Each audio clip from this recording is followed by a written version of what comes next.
24వ పాఠం స్మృతి పదంలో మేడం బ్లెవెట్స్కీకి మరణం లేదు. ఆమె భౌతిక శరీరం కనిపించదు. అశరీరిగా కాంతి శరీరిగా ఆమె ఉంది. చైతన్యంగా జీవిస్తోంది. బ్లెవెట్స్కీ ఆఖరి పోరాటం భౌతికంగా ఆగింది, భావపరంగా కొనసాగుతోంది. చివరి రోజుల్లో ఎంతగా ఆరోగ్యం చెడిపోయినా, బలహీనపడినా పని చేస్తూనే ఉంది. మధ్య మధ్య అంతర్ముఖం అవుతూ సమాధిలో గడిపేది. ఆ విరామంలో శక్తిపాతం జరిగేది.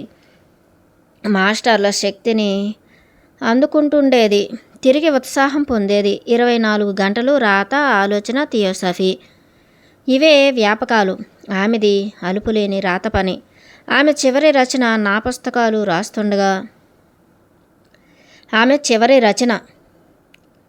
నా పుస్తకాలు రాస్తుండగా ఇన్ఫ్లుయెంజా వ్యాధికి గురైంది. ప్రమాదం ముంచుకొచ్చింది. మృత్యువు వచ్చి ముంగిట కూర్చుంది.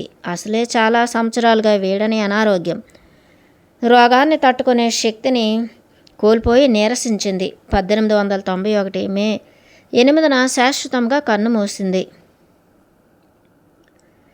అవతార కార్యం పూర్తి చేసుకుని పుట్టింటికి వెళ్ళిపోయిన పుణ్యవతి. ఆమెకు దహన సంస్కారం తర్వాత చితాభస్మాన్ని, అస్థికులను అడయారు, న్యూయార్కు, లండన్ నగరాలకు పంపారు. ఆ 3 తావులు ఆమెకి ఇష్టమైనవే. బ్లెవెట్స్కీ భౌతిక మరణం తర్వాత ఆమె కృషికి విలువ కట్టడం సాధ్యం కాని పని. ఆమె ఏం చేసింది? చేయవలసిన పని పూర్తి చేసిందా? ప్రపంచానికి పరమ గురువుల్ని, మాస్టర్స్ని, మహాత్ముల్ని పరిచయం చేసింది. బృక్తంగా ఉన్న దివ్య జ్ఞానంపై తెర తీసి లోకానికి చూపించింది. మాస్టర్ల ఆచూకీ తెలుసుకుని ఈ తరానికి అందించింది. అయితే బ్లెవెట్స్కీ ఆశించిన మహత్కార్యం కొంతవరకే పూర్తి చేయగలిగిందనిపిస్తోంది.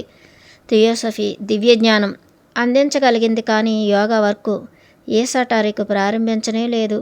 ప్రచారం జరిగింది కానీ వినిమయం జరగలేదు. ఆమె మరికొంతకాలం జీవించి ఉంటే తాను కలగన్న ఆశించిన పనులు పూర్తిగా చేసి ఉండేది, పూర్తి చేసి ఉండేది. ఆమె ఎక్కడికి పోలేదు. నిర్మాణకాయ ధరించి నిర్మాణాత్మక కృషిలోనే ఉంది. మరొకసారి జన్మించి ఆ పని పూర్తి చేయవచ్చు కదా, లేక మరొకరిలో తన ప్రజ్ఞను ప్రవేశింపచేయనవచ్చు. మాస్టరు సహకారం ఉంటే కాని పని ఏముంది? ఎప్పటికైనా నిలబడేది మాస్టర్ యోగం. మనిషిగా పుట్టిన తర్వాత మరణం తప్పదు. మనిషి ఆశయం మనిషి మరణంతో ఆగిపోదు. అపజయాలు కాకపోయినా తాత్కాలిక వైఫల్యాలుంటాయి. కాలం గాయాన్ని మాన్పుతుంది. మచ్చలు మాసిపోతాయి. అపజయాలు తర్వాత వచ్చే విజయాలకు విలువ ఎక్కువ. ముందు విజయాలు కలిగిన తర్వాత కలిగే అపజయాల వల్ల ఘోర నష్టం కలుగుతుంది. బ్లెవెట్స్కీ ఎప్పటికీ తన పుస్తకాలలో సజీవంగా ఉంటుంది. మంచి పుస్తకం మహర్షి హృదయం లాంటిది. వాటికి కాలదోషం ఉండదు. మేడం పుస్తకాలు ఏవి కాలక్షేపానికి రాసినవి కావు. డబ్బు సంపాదన కోసం రాసినవి అంతకన్నా కాదు. గుండెలోంచి పొంగి వచ్చిన ఉద్వేగాలకు నకళ్ళు, హృదయం నుండి పొంగి వచ్చిన ప్రేమామృత భాండాలు, ఆధ్యాత్మ వనరులు. మొదట రాసిన పుస్తకం ఈసీస్ అన్వీల్డ్. మనిషి తనకు తెలిసిన మనిషి కన్నా చాలా చాలా గొప్పవాడు అన్నది ఈసీస్ ప్రాతిపదిక. ప్రతి మనిషిలో ఎన్నో శక్తులు నిగూఢంగా ఉన్నాయి. ఇంతవరకు పాశ్చాత్య దేశాల మేధావి వర్గానికి ఆ రహస్యం తెలియదు. మనిషి బుద్ధిమంతుడు అయితే చాలదు, ఆత్మజ్ఞాని కావాలి. మహాత్ములకు, మహర్షులకు మరణం ఉండదు. వారు అమరులు, అమృతులు. వారు పరమ గురువులుగా శాశ్వతులు. మనకు వివేకం కలిగించేది, జ్ఞానం ప్రసాదించేది ఆ మాస్టర్లే. తన శక్తిని తాను తెలుసుకోకపోవడం అజ్ఞానం. ప్రతి మనిషి ప్రయత్నిస్తే దివ్య జ్ఞానం పొందగలడు. ప్రతి మనిషి దేవుడే. దేవుడంత ఎత్తులకు మనిషి ఎదగగలడు. ఈసిస్ అన్వీల్డ్లో ఆ ప్రయత్నంలో ఎదురయ్యే ప్రమాదాలను పేర్కొనడం, కష్టాలను చూపడం జరిగింది. ఆ పుస్తకంలో థియోసఫీ సిద్ధాంతాన్ని, సందేశాన్ని క్లుప్తంగా వివరించడం జరిగింది. ఇండియాలో థియోసఫీ ప్రచారానికి అండగా థియోసఫిస్టులు పత్రిక ప్రారంభించింది. అందులో అభ్యుదయ భావాలు గల వ్యాసాలు ప్రచురించేవారు. భారతీయ తత్వంపై ప్రచురించిన రచనలు పాశ్చాత్యులను ఆకర్షించాయి. ఒక విధంగా ప్రాక్పశ్చిమాల మధ్య సన్నని వారధి ఏర్పడింది. అవగాహన పెరిగింది. అదే విశ్వ సౌభ్రాతృత్వ భావన నెలకొనడానికి ఆధారమైంది. సీక్రెట్ డాక్ట్రిన్ 1888 నాటికి ముఖ్య గ్రంథం సీక్రెట్ డాక్ట్రిన్ తయారైంది. మానవావిర్భావం, సృష్టి పరిణామం మొదలైన విషయాల పట్ల తాత్విక శాస్త్రీయ అవగాహన ఏర్పడ్డది. ఈ సన్వీల్డ్ కన్నా దీనిలో విస్తృత పరిశీలనకు అవకాశం ఏర్పడ్డది. ప్రాచీన మతాలు, విశ్వాసాలు, అధునాతన విశ్వాసాలు, ఈజాలు, తాత్విక విషయాలు విపులంగా చర్చించబడ్డాయి. కాలగర్భంలో దాగిన జ్ఞాన నిధుల్ని వెలికి తీయడం జరిగింది. సనాతన విజ్ఞానం వెలుగు చూసింది. ఇంతకాలం నిస్తులంగా ఉన్న విజ్ఞానం మనిషికి అందింది. 20వ శతాబ్దంలో మనిషికి కావలసిన విజ్ఞానం, వివేకం సీక్రెట్ డాక్ట్రిన్ ద్వారా అందించింది. 1885లో 3 భాగాలు తయారైనాయి. మొదటి సంపుటి ముందు మాటగా బ్లెవెట్స్కి ఇలా రాసింది: 3వ భాగం పూర్తయింది, 4వ భాగం అక్కల్టిజం ఇంకా రాయవలసి ఉంది. తర్వాత 3వ భాగం అచ్చు కానే లేదు. 4వ భాగం గురించి ఎవరికీ తెలియదు. అది నేటికి రాయని మహారచనగా మిగిలిపోయింది. 3వ భాగం మాయం కావడం గురించి తర్వాత చాలా కథలు వెలువడ్డాయి. కొన్ని అపోహలు, కొన్ని దురూహలు. మేడం బ్లెవెట్స్కి అంటారు, అన్నీ ప్రకృతిలో సహజంగా ఉన్నవే, అయితే నిగూఢంగా ఉన్నవి సైన్స్ పరిశోధించి ఒక్కొక్కటిగా ఆవిష్కరిస్తున్నది. కొందరు వ్యక్తులకు మాత్రమే ప్రకృతిలోని రహస్యాలు అందుతాయి. కలియుగం 5000 సంవత్సరాలు పూర్తి కావస్తోంది. 1887-97 మధ్యకాలంలో ప్రకృతిలోని పదార్థ విజ్ఞానం ఎక్కువగా బయటపడే అవకాశం ఉంది. మేడం చెప్పినట్లే 1897లో అనేక వైజ్ఞానిక పరిశోధనలు జరిగాయి. 1895లో ఎక్స్రే కనుగొనబడింది. అణువిచ్ఛేదం జరిగింది. ఎలక్ట్రాన్స్ విజ్ఞానం అందింది. ది సీక్రెట్ డాక్ట్రిన్ పుస్తకంలో బ్లెవెట్స్కి అర్థం కాని విషయాలు, ఆమెకు తెలియని విషయాలు అనేకం ఉన్నాయి. అయితే భవిష్యత్తులో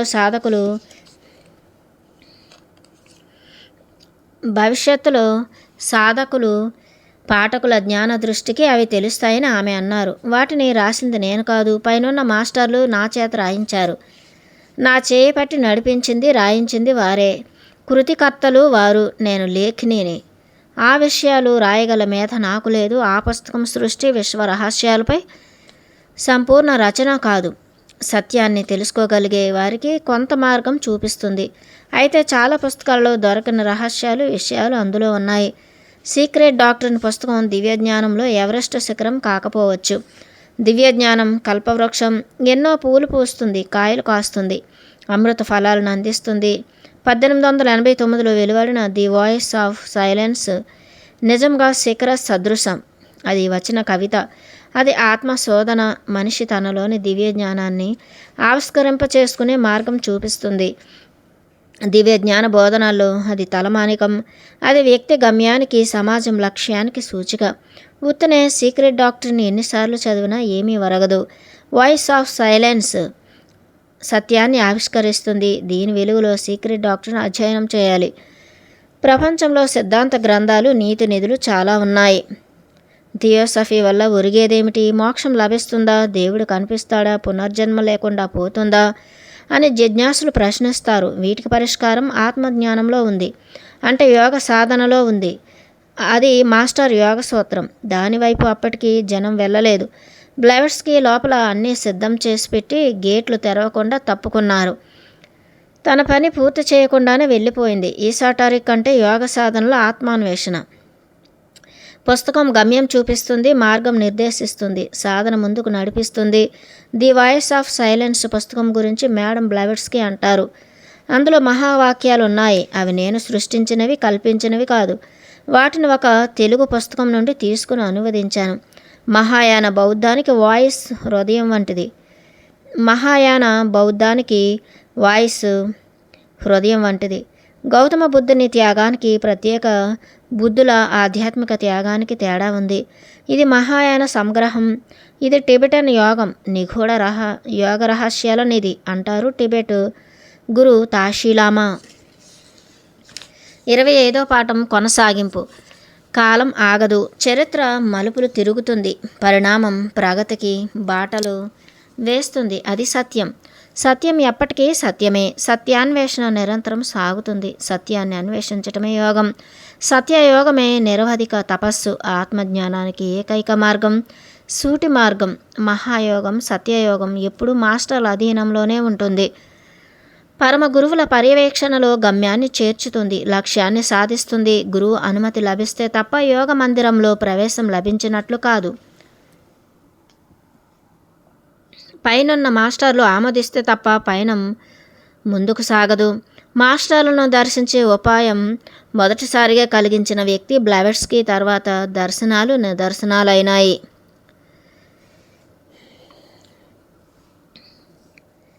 మాస్టర్లే హిమాలయాలు దిగివచ్చారు. అజ్ఞాతం వదిలి దివ్య జ్ఞానులైనారు. కొంతకాలం క్రితం వరకు అగోచరంగా ఉండే గురువుల్ని వైట్ బ్రదర్హుడ్ అని వ్యవహరించేవారు. నిజానికి వారు తెల్లనివారో నల్లనివారో ఎవరికెరుక. వారి ఆస్ట్రల్ రూపాలు కనుక, కాంతి శరీరాలు కనుక వైట్ బ్రదర్స్ అయినారేమో. వారిని చూసిన వారు తక్కువ, నమ్మినవారు ఎక్కువ. వారిని చూసిన వారు తక్కువ, నమ్మినవారు ఎక్కువ. నమ్మేవారికి సైతం దృష్టాంతాలు నాస్తి.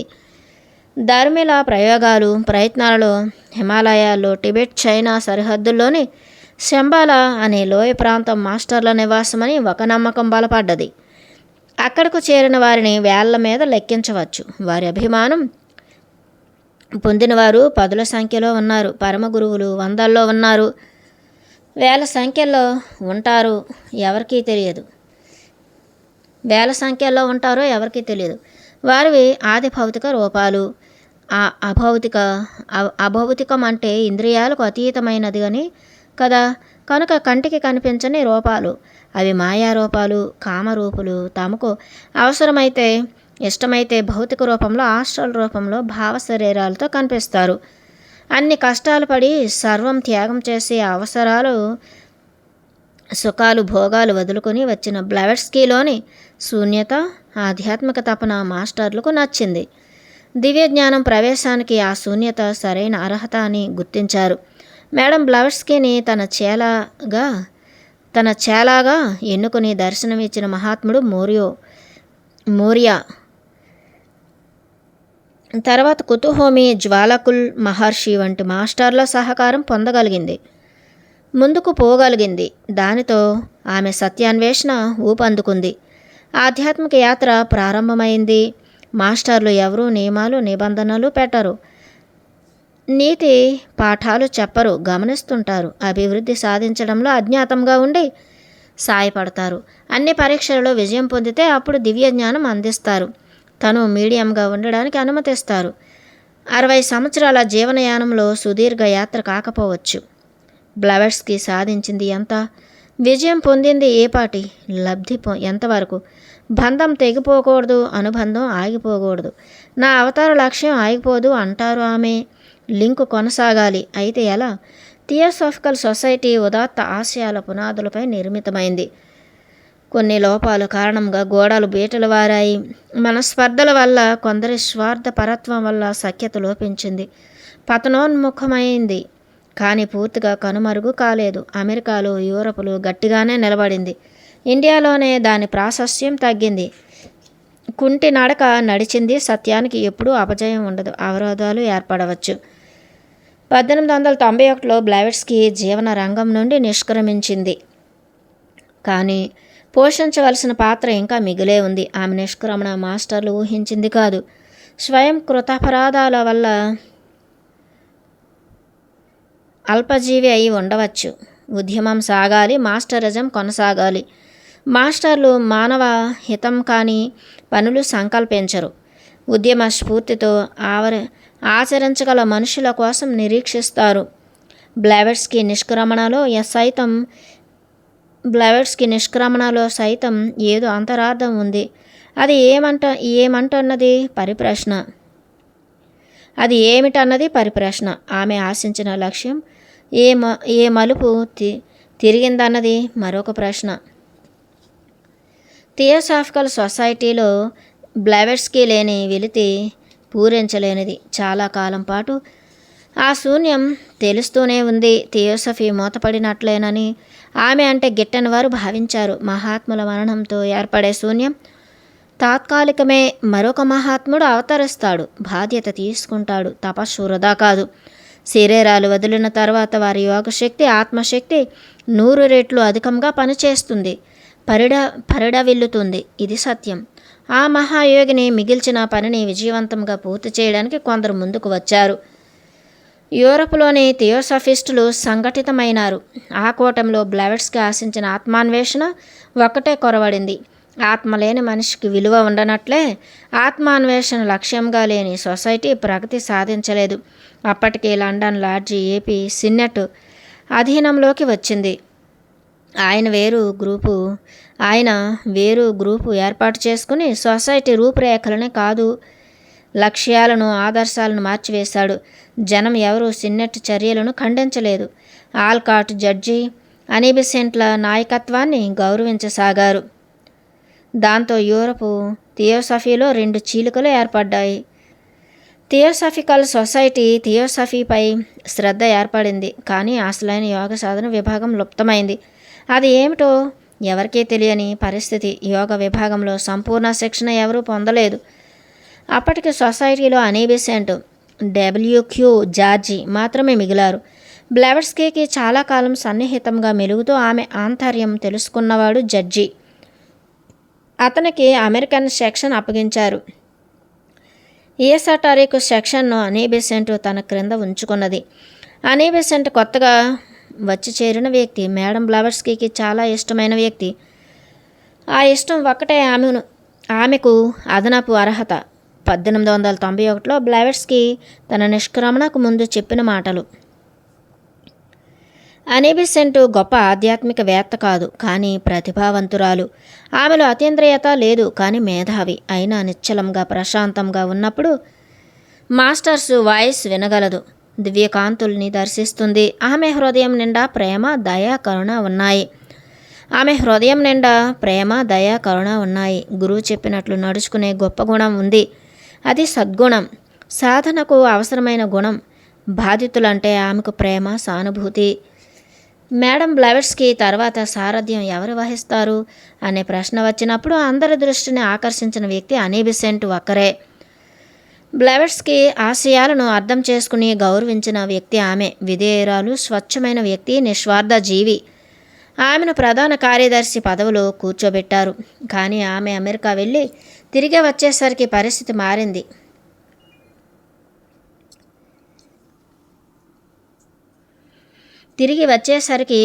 మారింది. అనీబిసెంట్ నియామకానికి అడ్డుపుల్ల వేశాడు ఆల్కాట్. ఒకసారి మేడం బ్లెవెట్స్కీ జడ్జితో అన్నది, మిస్టర్ జడ్జ్, అనీబిసెంట్ చాలా సమర్థురాలు, బీసెంట్ చాలా సమర్థురాలు. నాకు ఆమె కుడి భుజం లాంటిది. ఆమె నా వారసురాలు. అమెరికా థియోసఫీ బాధ్యత నీవు తీసుకో, ఇంగ్లాండ్ బాధ్యత అనీబిసెంట్ తీసుకుంది. ఆ ఇద్దరి మధ్య పోటీ ఏర్పడ్డది. ఇద్దరికి సమాన బాధ్యతలు ఇవ్వదలిచారు. అయితే జడ్జి తాను ప్రెసిడెంట్ కావాలన్న స్వార్థంతో బ్లెవెట్స్కీ రాసిన లేఖ బయట పెట్టలేదు. తనకన్నా జడ్జి ఎక్కువ అర్హుడని బీసెంట్ చెప్పింది. బ్లెవెట్స్కీ మరణానికి ముందు దామోదర్ టిబెట్ నుండి తిరిగి రాలేదు. వచ్చి ఉంటే మొత్తం థియోసఫీ బాధ్యత అతని పరం అయ్యేది. అనీబిసెంట్ జడ్జి బాధ్యతలు చిరుసగం పంచుకున్నారు. 1892లో చికాగోలో జరిగిన సర్వమత సమ్మేళనంలో యూరప్ ప్రతినిధిగా అనీబిసెంట్ పాల్గొన్నది. అప్పుడే భారత హిందూ మత ప్రతినిధిగా స్వామి వివేకానంద ఆ సభలో పాల్గొనడం జరిగింది. వివేకానంద ప్రతిభకు అనీబిసెంట్ ముగ్ధురాలైంది. అప్పుడే భారతదేశం పట్ల ఆమెకి ఇష్టం ఏర్పడ్డది. ఈసాటారిక్ సెక్షన్ నిర్వహణ బాధ్యతను తాను తీసుకున్నది. చికాగో సభల్లో సింహళం నుండి వచ్చిన హేమ వితరణ ధర్మపాళ, సమాజం తరపున వచ్చిన జిఎన్ చక్రవర్తి 3 రోజులు అనీబిసెంట్ ప్రసంగాలకు ముగ్ధులైనారు. అనీబిసెంట్కు చక్రవర్తి బ్రహ్మ భావనలు నచ్చాయి. 1893-95 మధ్య 2 సంవత్సరాల మధ్యకాలంలో జడ్జి ప్రవర్తనతో అనీబిసెంట్ విసిగిపోయింది. అతనిని తప్పించాలని గట్టి ప్రయత్నం చేసింది. మహర్షి సుబ్బారావు లాంటి వారు థియోసాఫికల్ సొసైటీలో ఉండగా జడ్జి లాంటి వారి అవసరం లేదు. సుబ్బారావుకు బ్లెవెట్స్కి అంటే గొప్ప గౌరవం, ఆరాధన. ఆమెకు మాస్టర్ల అండదండలున్నాయని పూర్తిగా నమ్మినవాడు. కానీ ఆయన బ్రాహ్మణ పక్షపాతి. వేద రహస్యాలు, ప్రాచీన విజ్ఞానం పాశ్చాత్యులకు తెలియనివ్వడం ఇష్టం ఉండేది కాదు. 1895లో థియోసాఫికల్ సొసైటీ రెండుగా చీలిపోయింది. దేనికదిగా మనుగడ సాగించాయి. అనీ బెసెంట్ ఇండియాలో ఉండాలని గట్టిగా నిర్ణయించుకుంది. ఆమె ఇండియా రావడంతో అమెరికా, యూరప్ దేశాల్లో థియోసఫీ చెప్పబడ్డది. ఆల్కాట్ పని ప్రసంగాలకే పరిమితం. అతను 1907లో అడయారులో చనిపోయాడు. ఆల్కాట్కు మాస్టర్ మోరియా, ఆల్కాట్ కుతుహోమీల సందేశాలు అందుతుండేవి.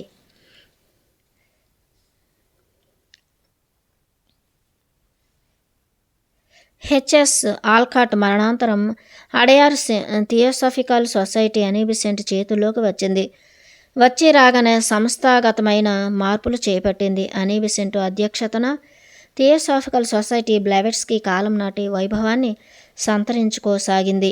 చీడపురుగుల్ని ఏరివేసి శుద్ధి కార్యక్రమం చేపట్టింది.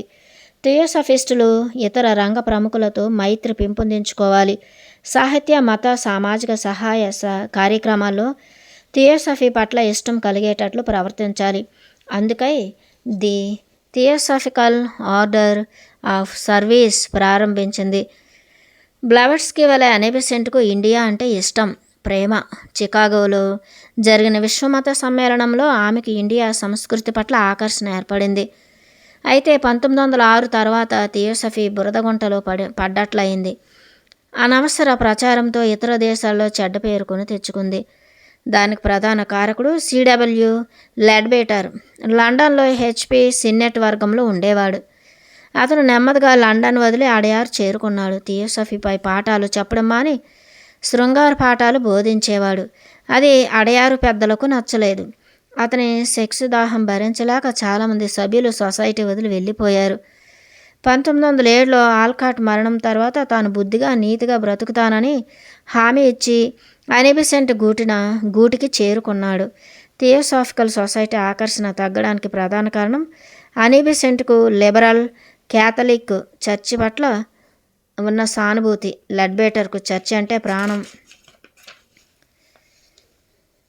అతను 90% క్రిస్టియన్గా మసులుకొనేవాడు. తన మత ప్రీతిని వదులుకునేవాడు కాదు. అది థియోసఫీలో ఇమడని అంశం. థియోసాఫికల్ సొసైటీని అడ్డం పెట్టుకుని క్రైస్తవ మత ప్రచారం చేస్తుండేవాడు. అయినా ఎవరు అనీ బెసెంట్కు ఫిర్యాదు చేసేవారు కాదు. ప్రజాకర్షణలో భాగంగా అనీ బెసెంట్ విద్యా సంస్థలు నెలకొల్పసాగింది. 1898లో బెనారస్లో ఒక హై స్కూలు, కాలేజీ ప్రారంభించింది. తర్వాత ఆ కాలేజీయే బెనారస్ విశ్వవిద్యాలయంగా మార్పు చెందింది. 1913లో అనీ బెసెంట్ రాజకీయాల్లో ప్రవేశించింది. ఇండియాకు స్వతంత్ర ప్రతిపత్తి కల్పించాలని ఆమె ఆశయం. అందుకోసం పత్రికలు పెట్టింది. 1917లో ఇండియన్ నేషనల్ కాంగ్రెస్కు అధ్యక్షురాలైంది. 1911లో అనీ Besant order of the star సంస్థ నెలకొల్పి జిడ్డు కృష్ణమూర్తిని జగద్గురువుగా, మెస్సయ్యగా ప్రపంచానికి పరిచయం చేయాలని ప్రయత్నించింది. ఆ ప్రయత్నంలో లెడ్బేటర్ ఆమెకు అండగా నిలిచాడు. తర్వాత జేకే ఆర్డర్కు రద్దుపరిచి థియోసాఫికల్ సొసైటీకి తనకు ఎలాంటి సంబంధం లేదని దూరమైనాడు. దాంతో అనీ బెసెంట్ హతాశురాలైంది. కన్న కొడుకులా కృష్ణమూర్తిని ప్రేమించింది. ఆయన స్వతంత్రించాడు. తనకు ఏ సంస్థ అవసరం లేదని, తనకు ఎవరి సహాయం అవసరం లేదని పారిపోయాడు. 1933 ఏప్రిల్ 20న అనీ బెసెంట్ అడయారులోనే మరణించింది. థియోసాఫికల్ సొసైటీ మేడం బ్లెవెట్స్కి మరణంతో ఒక మలుపు తిరిగింది. అనీ బెసెంట్ మరణంతో మరొక మలుపు తిరిగింది. అప్పట్లో బెనారస్ హిందూ కాలేజీలో వైస్ ప్రిన్సిపాల్గా ఉన్న జార్జి అరాండేల్ మద్రాసు చేరి థియోసాఫికల్ సొసైటీ అధ్యక్షులైనారు. రుక్మిణీదేవి అనే బ్రాహ్మణ యువతిని పెళ్లి చేసుకుని ఒక చరిత్ర సృష్టించాడు. చేతులు మారిన కొద్దీ దివ్యజ్ఞానం పలచబడుతూ వచ్చింది. విలువలు కోల్పోయి అందనంత దిగువకు దిగజారింది. మాస్టరిజం మరొకరిని వరించింది. మాస్టర్ మైత్రేయ మరొకరిని తన మీడియంగా ఎన్నుకోవలసి వచ్చింది. మాస్టరిజం అడయారు నుండి కుంభకోణం కేంద్రానికి మారింది.